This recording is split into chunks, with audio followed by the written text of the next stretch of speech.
sticking us with the bill, very unpopular. Hiding the Epstein files, very unpopular. President Trump can see the writing on the wall. So he's demanded a rigged map, and he told Governor Abbott to make it happen.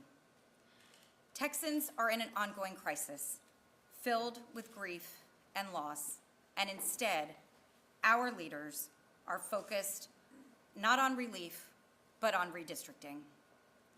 Now, Texas already has the most racially gerrymandered congressional map in the country, and it's important to know that of Texas's 38 congressional districts, in a state with the majority minority population, where the population of the state is more than 60% minority, only 13 districts allow voters of color to regularly and consistently elect their candidate of choice.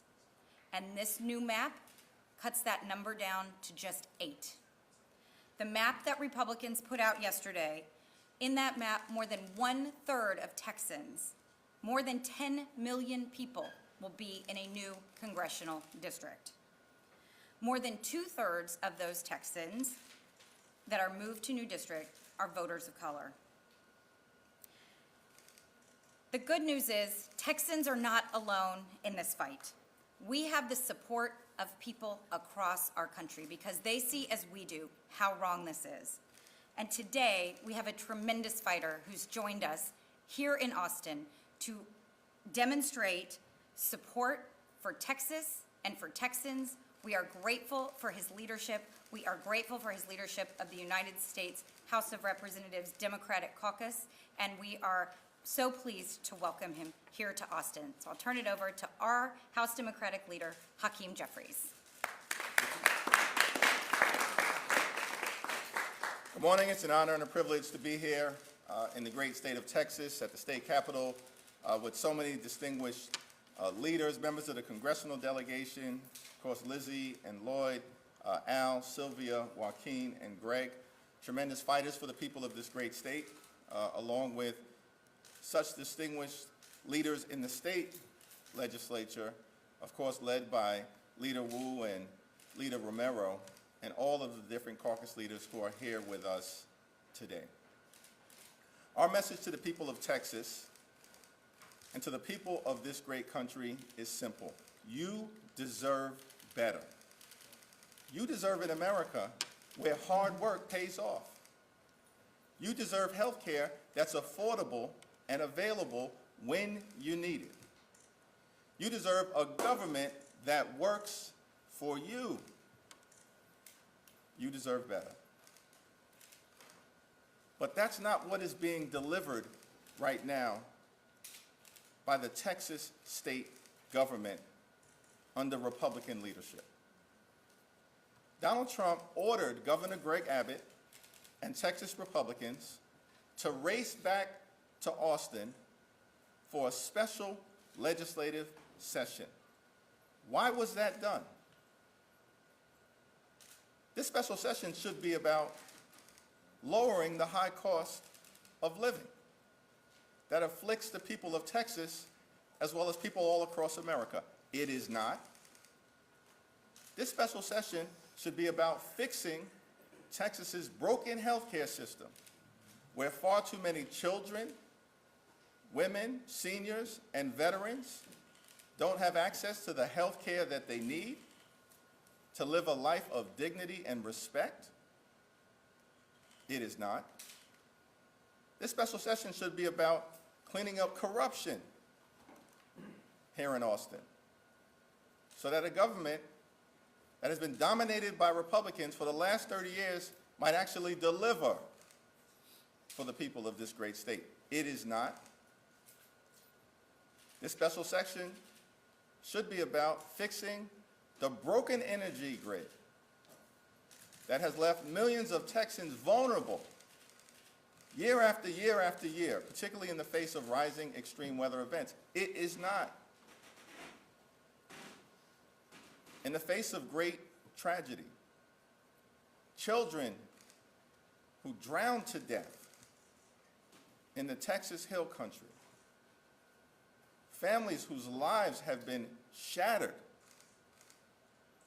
forever. This special session should be about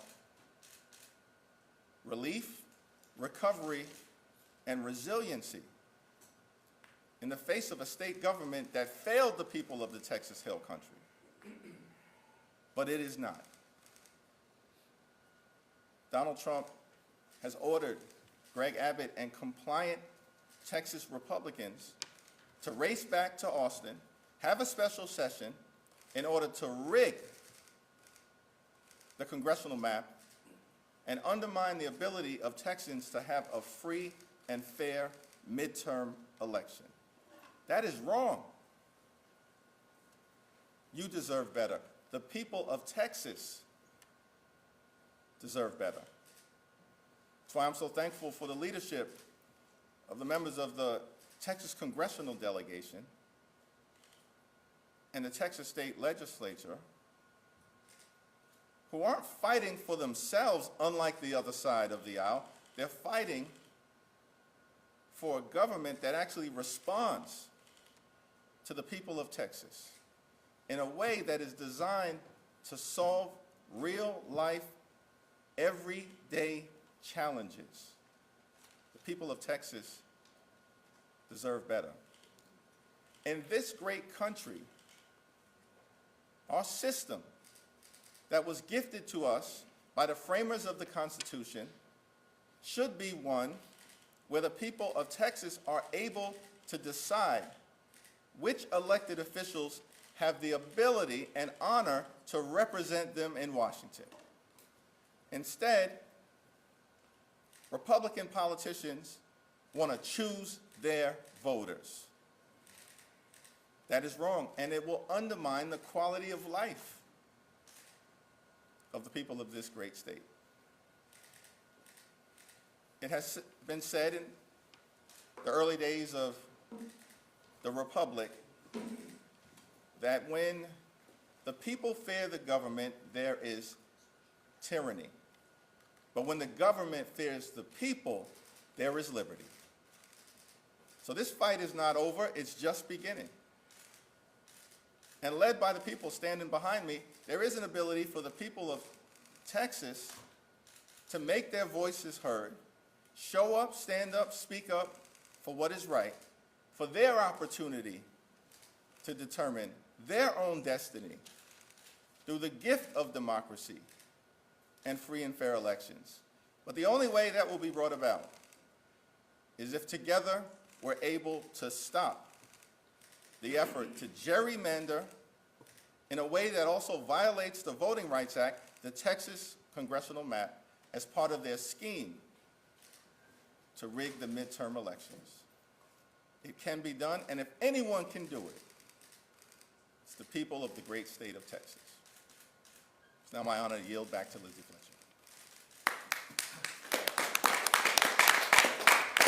Thank you so much, Leader Jeffries. We'll now hear from the members of our congressional delegation, starting with the Dean of our delegation, Lloyd Doggett.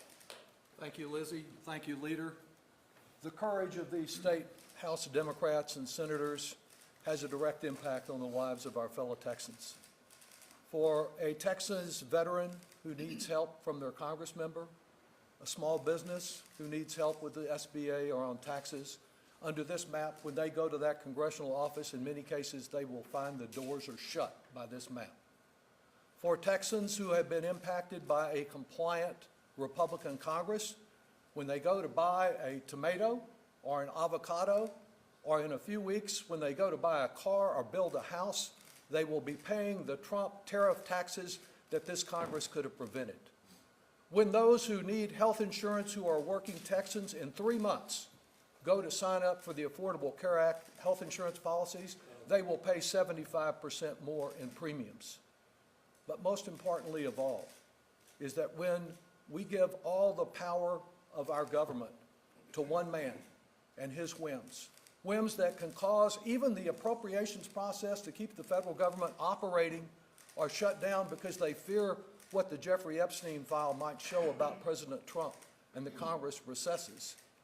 When we place all the power in one man and claim that he has a monopoly on truth and that we no longer need checks and balances, then we have surrendered our democracy to autocracy.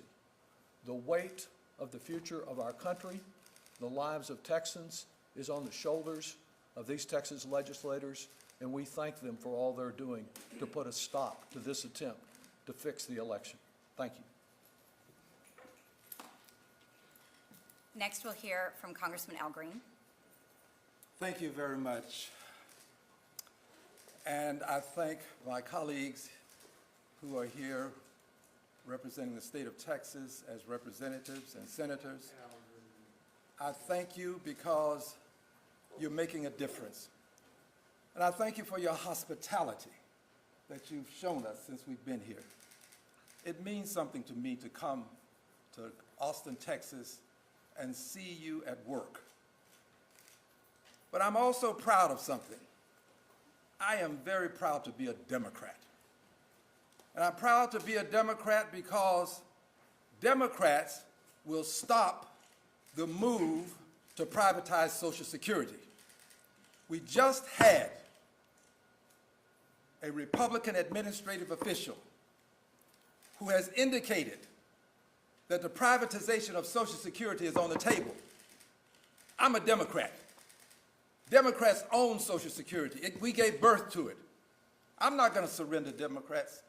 We're not going to surrender as Democrats and allow Social Security to be privatized. Social Security is needed. Our people need it. By the way, people of all hues need it. This is not something for minority people. Of all hues, Democrats fight to protect Social Security. I'm proud to be a Democrat because Democrats are fighting to protect your health care. We're going to continue to fight to protect your health care. And I'm proud of what I did when I stood up before the president and told him, you don't have a mandate. You don't have a mandate to eviscerate, I didn't use that term then, but you don't have a mandate to eliminate Medicaid. And then I went on to say Medicare. And I went on to say Social Security. And I'm proud of this. I am not ashamed to be a Democrat who's on the front line to protect the needs of all of the people in the state of Texas. Democrats are not just fighting so that we can have Republican opportunities or Democratic opportunities. We are fighting to make sure that all of the people in the state of Texas are protected with good health care, good retirements, and that includes Social Security, good education, and that includes everybody should have a good education. And we also want to make sure that injustice does not take place in Texas as it will under this map. This map is a gross injustice. Dr. King reminded us that injustice anywhere is a threat to justice everywhere. That means that if this map goes through, if it passes, it will then be an opportunity for the injustice to move to the county level, might move to various commissioners' courts, or to city council level, or school boards, or to the state reps, or to state senates, and not just in Texas, but around the country. Injustice anywhere is a threat to justice everywhere.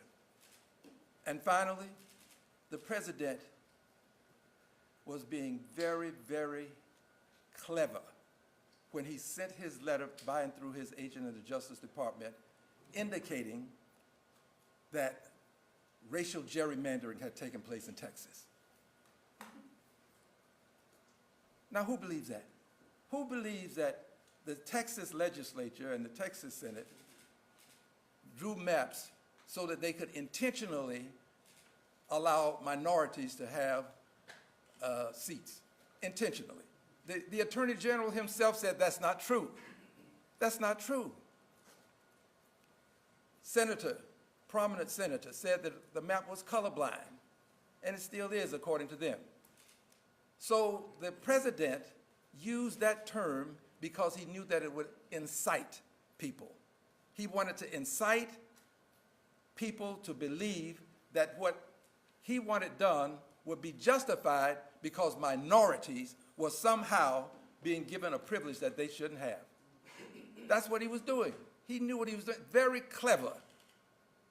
But we're going to stand up against this. And the truth of the matter is, somebody has to have the courage to say that it's racism. Unfortunately, we have grown to the point in this country where you can use racism against people of color, but people of color can't respond and say, that's racism. If we do, you're not going to print it. You're not going to carry it. What you're going to do is allow the racist statement to prevail, and what we try to do to fight it by indicating that it is racist, you allow that to just be words that evaporate into nothingness. So I just challenge you, the members of the press. None of these friends of mine are doing it. They're not doing this. This is Al Green. I'm a liberated Democrat. I challenge you. Tell the truth. Let the world know that President Trump is using race and that we're responding to it. I'm a liberated Democrat. I thank you. Next, we'll hear from Representative Walkin Castro. Thank you, Lizzie. Great to be with everybody. Good to be back here at the state capitol. Thank you to Democratic Leader Jeffries for supporting Texans and supporting our state legislators who are doing incredible work to block what is an illegal power grab.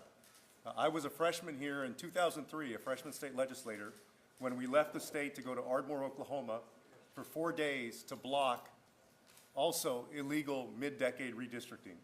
And so this feels like deja vu for me, now being in Congress and witnessing it again. When I testified last week to state legislators at their first hearing, I said what I believe is true. Donald Trump is using Texas. He's using Texas to protect himself. And the state legislators here have to determine whether they're going to do the business of Texas and work on things like flood relief, making rent more affordable for people, child care more affordable for people, making it easier for people to go to college, for senior citizens to be in nursing homes, whether they're going to do the work that everyday Texans are concerned about every day, or whether they're going to do Donald Trump's bidding. Historically, this body has had a strong independent streak to it. It has not taken its orders from presidents, Democrat or Republican. So are these folks going to be servile and subservient to Donald Trump? Or are they going to stand up and protect Texans? And there is a lot at stake here. Black and brown communities will suffer the most. They're getting torn up across the state. As Al alluded to, you all know in the last few decades, the overwhelming majority of growth in the state of Texas has come from Latino and African American communities. And yet the number of seats that have been drawn to serve those communities has stayed flat or shrunk. And so there is racism to this. And when I think about replacing 5 Democrats, stealing 5 Democratic seats, and replacing those with 5 Republican seats, for Texans, I think we should be clear about what that means. That means instead of 5 people who are going to stand up to protect Social Security, to protect Medicare, to protect health care, to protect a path to higher education for people in this state, you're going to have 5 people who are going to vote against health care, against Medicare, against Social Security, against being able to go to college. That is the stark difference in what's at stake here. I hope the legislature will do the business of Texas and not take the orders of Donald Trump.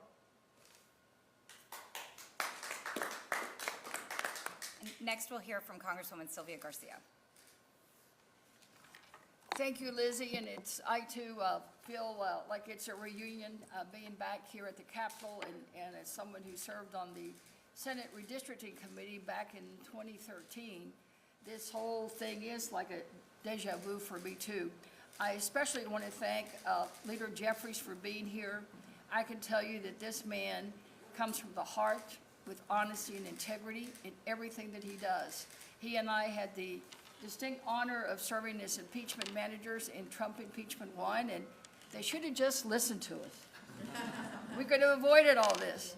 But I also want to recognize, of course, my senator, Carol Alvarado, who is the chair of the Senate Democrats, and my friend also from Houston, Jean Wu, who is the head of the House Democrats. This is bigger than Texas. this is bigger than Texas. We always try to say that Texas is big, and we like to brag that we're big. And this time, it is a big, ugly mess, what is going on. And that is going to result in a lot of hardship and a lot of setback in many of our communities and the voice that we've had in Congress. So I'm a target. Remember, they targeted 4, and it was 4 minority urban districts. They were very clear on who they were going to dismantle their districts. And they've succeeded in doing that. And I'm going to just talk about my district just a little bit to just tell you what they're doing. My current district is 29, and we were 75 population, Latino, with about 65% being voter citizen population. Now, they dismantled it in 2, and now I'm going to be down to 43% Hispanic citizen voting population, from 65 to 43. And then they stole from his area and combined it with my other half and created a second one that's just about 50% Hispanic voter population. Now, they're going to brag, oh, no, we created two new Hispanic districts. But you've got to look at the numbers. You've got to look at what is really going on with the data. Because they can give you 100% Latino population, but if all you're going to have is less than 50% that's citizen voting age, it doesn't really help you much. So they attacked us, but they're doing almost the exact same thing. They're just trying to silence the voices of the people who need to be heard.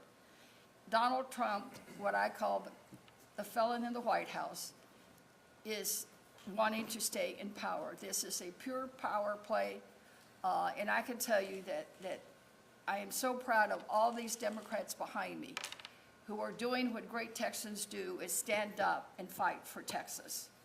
And I can tell you that I, for one, as a Texan, would never, ever want a con man from New York telling a Texan what to do. We need to fight back and fight back hard. We must press on. And next and last, we'll hear from Congressman Greg Casar, and then we'll take questions. Thank you, Congresswoman Fletcher. Thank you so much, Leader Jeffries, for being here, and to everybody who is fighting against this horrific plan. Donald Trump is the most corrupt president in American history, and Ken Paxton is the most corrupt politician in Texas history. And this is these 2 men teaming up to try to ram through this ridiculous and illegal gerrymandering plan. It's the same old BS. Corrupt politicians having a scheme to rig the rules of our elections so that they can drown out voters' voices and remain unaccountable. We're not going to have it. Not on our watch.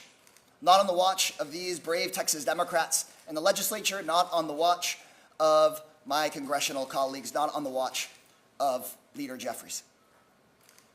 Voters are rightfully upset that housing prices keep going up, that the price of medicine keeps on going up, that Donald Trump is taking your money and handing it to his rich donor friends. And this radical and illegal redistricting scheme is all about Donald Trump not being held accountable for his crimes, for his corruption, and for his lies. We're not going to have it. We're not going to stand for this. Just like Congresswoman Garcia, of course, they have mangled so many of our districts. They're trying to suppress the voices of voters of color by merging the majority parts of the 35th district and the 37th district here in Central Texas. They aren't doing something that has to do with myself or Congressman Doggett. No, they are trying to silence the voices of voters in Central Texas. And if Donald Trump is allowed to suppress the votes of Central Texas voters, he wants to take that all across the country. That's what we're here to fight against. And I have enormous confidence after Leader Jeffries' meeting with all of us last night that Texas Democrats are ready to show the country what a real fight looks like. Because the bad news for Donald Trump is that Texas Democrats are not scared of a fight. We are ready to use every tool available and to make sure that people all over the country push back against this illegal and corrupt scheme, because Texans deserve leaders that are going to look out for them in disasters, not try to steal their taxpayer money and hand it to their friends. Texans deserve leaders that are trying to expand your health care, not take it away. So we're in for this fight, and I am so proud of the Texas Democrats here and the Texas House and the Texas Senate who are leading us in that charge. Thank you all very much. Let me just say one thing. I made a snafu just a moment ago. I did not acknowledge Leader Jeffries. And given that he's my leader, I want to correct that. Thank you for coming to Texas. You're here to make a difference, and your presence makes a difference, and we appreciate you. Thank you. And now we'll take questions. Jeffries, so Go here and then, if you look at other states, Republican and Democratic, the percentage hold by the congressional delegation far outweighs the percent vote of the statewide. Texas is actually behind the curve of states like Florida, in California, and Illinois in their percentage hold on congressional delegations. How is this different than what's going on in other states? It's clear to us that the Texas congressional map is already gerrymandered for a whole host of reasons, and that litigation is currently in court, and we believe that the three-judge panel will likely decide that the current map violates the Voting Rights Act because it is undermining the ability of communities of color led by the Latino community to elect the candidate of their choice. Each state, and whether it's in compliance with the law, has to be evaluated based on the demographics of that state. And when you evaluate the demographics here in the state of Texas, as has been illustrated, the current map violates the law. And this congressional map will double and triple down on the extreme racial gerrymandering that is silencing the voices of millions of Texans. Leader Jeffries, are you suggesting that people... Thank you. Leader Jeffries, everybody's saying all these options on the table, you're here to support them. Can you give us a clue as to what those options are and what tangibly are the National Democrats doing to help the Texas Democrats? Yeah, let me simply say I've got great confidence in the Texas Democrats in the House and in the Senate to stand up and fight in the best interest of the people that they represent. All across America, over the last 6+ months, we've seen corporations bend the knee, law firms have bent the knee, colleges and universities have bent the knee to Donald Trump. Texas Democrats will not bend the knee. They will stand up for the people that they are privileged to represent. Yeah, but I think what John is saying is that, and I've covered a lot of this over the years, legislative fights, elections, et cetera. I'll paraphrase Texas Democrats. They kind of feel like the fighters of the Alamo. They do their best, but no help is coming. What is different? What help is coming? I'm here to make clear, as House Democratic leader, in partnership with the Texas Congressional Delegation, that it's not simply the case that help is on the way, help is here.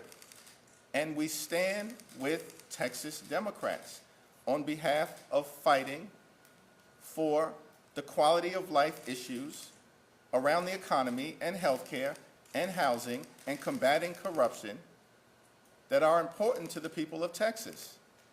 And Texas Democrats understand that if Republicans are allowed to gerrymander this congressional map, the quality of life of the people of Texas will continue to be undermined. Donald Trump and House Republicans here passed this one big ugly bill that rips away health care from millions of people, including here in Texas. Ends Medicaid as we know it, here in Texas. Steals food from the mouths of children, veterans, and seniors here in Texas. Makes it harder for the people of Texas to get a high-quality education here in this great state. So all of these issues are at stake in fighting for a congressional map that gives the people of Texas the ability to choose their elected officials, as opposed to what's happening with this attempt to gerrymander the map and allow Texas politicians on the Republican side to choose their voters. Last question, folks. Yeah, Speaker, there's been a lot, I'd like to press what John said a while ago, there's been a lot of talk about a fight. Exactly what are the ingredients of that fight? There's been a lot of talk about a walkout. Do you favor that? What other options do you support? You want to respond? I'll respond as well. Yeah, go ahead. Go ahead, Liz. Okay. Well, I was just going I'll to say, respond. yeah, Leader Jeffries will respond. I was just going to say, there are a lot of ways to fight, but one of the most important things is that people need to know what's happening. Don't forget that Governor Abbott just put this on the call for the special session after he called the special session in the first place, after the floods in the Hill Country. He snuck it in the dark of night, and they've taken it up and rushed through hearings where the thousands of people who showed up to testify hadn't even seen a map. Now they've called hearings for this Friday, and they're going to take public testimony, as far as we know, for maybe one day, and that's it, and try to rush these maps through. And so the most important thing that we can do right now is let people know it's happening, because people across our state hate what is happening. Republicans and Democrats alike. There was a Republican that testified in Houston that he didn't want him to do it either.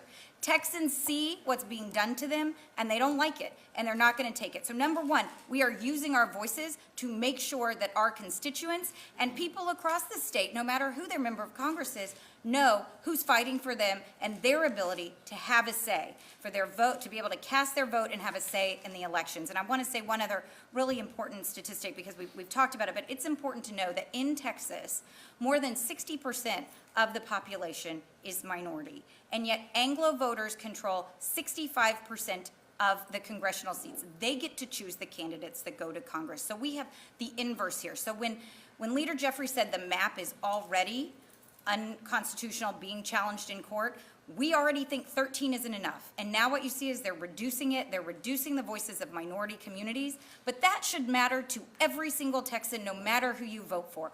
We should care about the rights of Texans to have our say, and let Texans make decisions, not Donald Trump. So that's one of the most important things, and you are important in that process, and making sure that you're covering it, that you're talking about it, and that people across our state know, and people across the country are watching. They're watching what we do here in Texas. So that's a very important thing, and I think everybody who's standing here, and our colleagues who couldn't be physically in Austin with us today, who are using their voices, and those who are here but somewhere else on the Capitol, because Texas Democrats are standing up, speaking out, and fighting for the rights of all Texans.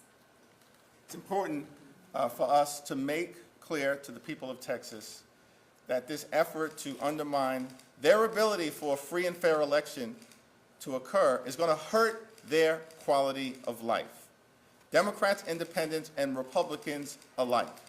This Texas gerrymander will hurt your quality of life, and our message to the people of Texas is you deserve better from your government, which should be focused on solving problems, not simply following orders from Donald Trump, who knows he doesn't have a track record of accomplishment that he can sell to the voters in the midterm elections. Leader Jeffries, the question is, are you urging Texas Democrats to break quorum?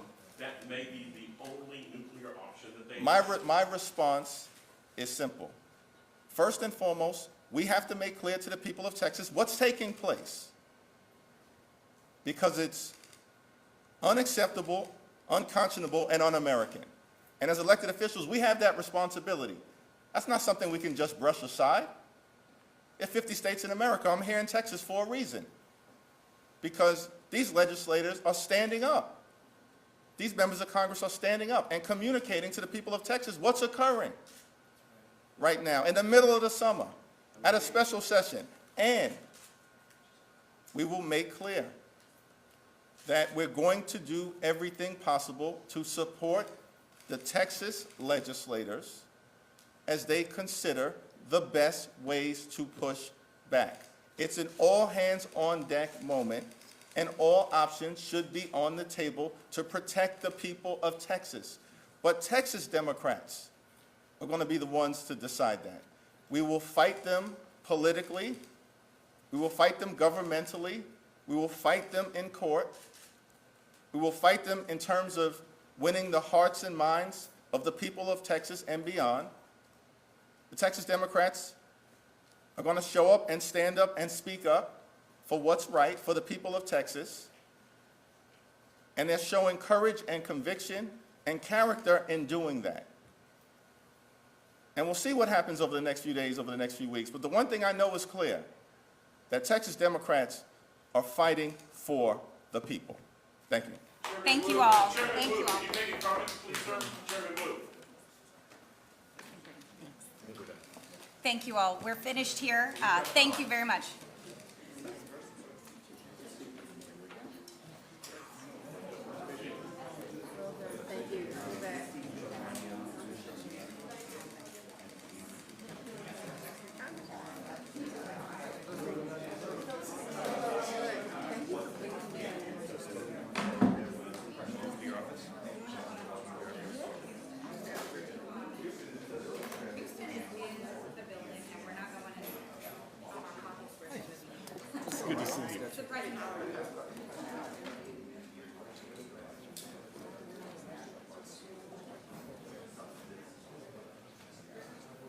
I tried.